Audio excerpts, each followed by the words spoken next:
రచయిత బొగ్గుల శ్రీనివాస్ మృతి కేసులో మిస్టరీ వీడింది. ఖమ్మం జిల్లా పాలేరు రిజర్వాయర్లో కారు ప్రమాదంలో మృతి చెందిన రచయిత బొగ్గుల శ్రీనివాస్ది పోలీసులు హత్యగా తేల్చారు. ఈ హత్య కేసులో కుస్మంచి పోలీసులు 4 వ్యక్తులను అరెస్ట్ చేశారు. ఆర్థిక లావాదేవీలే హత్య కారణమని పోలీసులు తేల్చారు.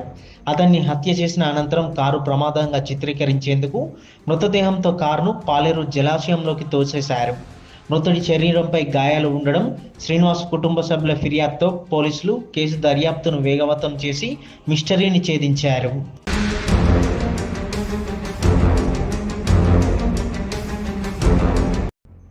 వివరాల్లోకి వెళ్తే ఖమ్మం జిల్లాలోని పాలేరు జలాశయంలో ఫిబ్రవరి 14న ఓ కారు పడి ఉన్నట్లు పోలీసులకు సమాచారం అందింది.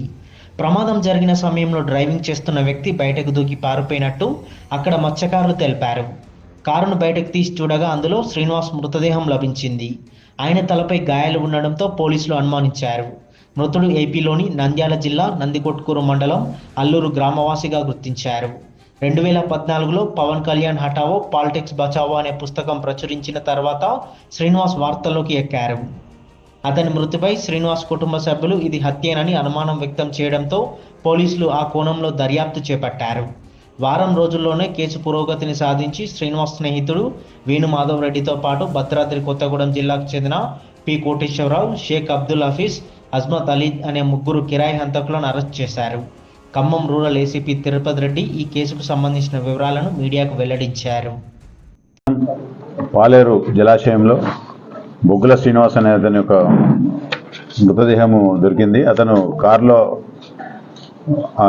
పాలేరు కెనాల్లో పడుతుండగా అక్కడ చేపలు పట్టే వాళ్ళు చూసి ఇమీడియట్ పోయి ఆ కారులో నుంచి బాడీని బయటికి తీసిండ్రు. తర్వాత కారును కూడా బయటికి తీసిండ్రు. తర్వాత అతన్ని బొగ్గుల శ్రీనివాస్గా ఐడెంటిఫై చేయడం జరిగింది. తర్వాత తెల్లారి అతని బ్రదర్ వచ్చి మన కుస్మంచి పోలీస్ స్టేషన్లో కంప్లైంట్ ఇస్తే దాని మీద 302 కేసుగా రిజిస్టర్ చేయడం జరిగింది. ఈ బొగ్గుల దీన్ని నేపథ్యంలో కుస్మంచి సిఐ గారు తర్వాత అతని నేతృత్వంలో 4 బృందాలు ఏర్పాటు చేయడం జరిగింది. ఎస్ఐ కుస్మంచి, ఎస్ఐ తిరుమలపాలెం జగదీష్, దివ్య, తర్వాత సంతోష్, ఈ 4గురితో 4 టీమ్స్ దర్యాప్తు బృందాలు చేసి దర్యాప్తు చేపట్టగా దీంట్లో మనకు ఇతనితో పాటు సిల్వర్ జూబ్లీ, బొగ్గుల శ్రీనివాస్ది సిల్వర్ జూబ్లీ కాలేజు కర్నూలు జిల్లా, అక్కడనే ఇతనితో పాటు చదువుకున్నటువంటి వేణు మాధవ్ రెడ్డి అని చెప్పి తన జూనియర్ సేమ్ కాలేజీలో చదువుకున్నారు. వీళ్ళిద్దరు కూడా బిజినెస్ పార్ట్నర్స్. అంటే ఇతని బొగ్గుల శ్రీనివాస్ ఒకటి బొగ్గుల బీబీక్యూ అనే ఒక ఫర్మ్ ఓపెన్ చేయడం జరిగింది. ఆల్రెడీ వేణుమాధవ్ రెడ్డికి మేకా ప్రాజెక్ట్స్ అని చెప్పి ఒక ఫర్మ్ ఉంది. ఇతను ఆల్రెడీ సోలార్ ప్యానల్స్ బిజినెస్ చేస్తాడు. దీంట్లో భాగంగా జిఎస్టీలో ఈ షెల్ కంపెనీ అంటే బొగ్గుల శ్రీనివాస్ ఒక షెల్ కంపెనీ ఏర్పాటు చేసిండు. దాంట్లో ఈ ట్రాన్సాక్షన్ చేసిన తర్వాత జిఎస్టీ దాదాపు ఒక 90 లక్షల రూపాయలు లాభం వచ్చింది. దానికి ఈ 90 లక్షల రూపాయల లాభాన్ని పంచుకోవడంలో అంటే బొగ్గుల శ్రీనివాస్కు ఇవ్వలేదు ఇతను.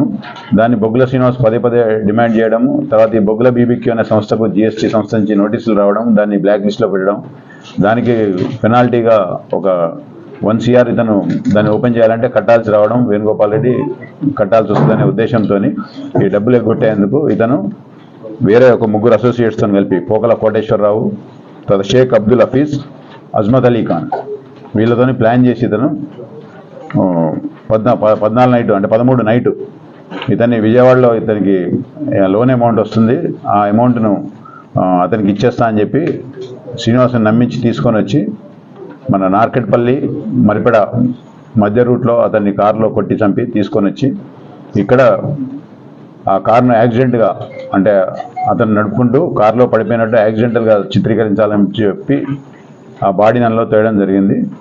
దాన్ని కుస్మంచి సిఐ గారు మా దర్యాప్తు బృందము దాన్ని సమర్థవంతంగా దర్యాప్తు చేసి 4 నేరస్తులను కూడా అరెస్ట్ చేసి రిమాండ్కు పంపనైనది. ఫర్దర్ ఇన్వెస్టిగేషన్ కూడా ఇంకా పెండింగ్ ఉంది. ఆ వెపన్స్ అన్నీ కూడా తర్వాత సీజ్ చేస్తాం.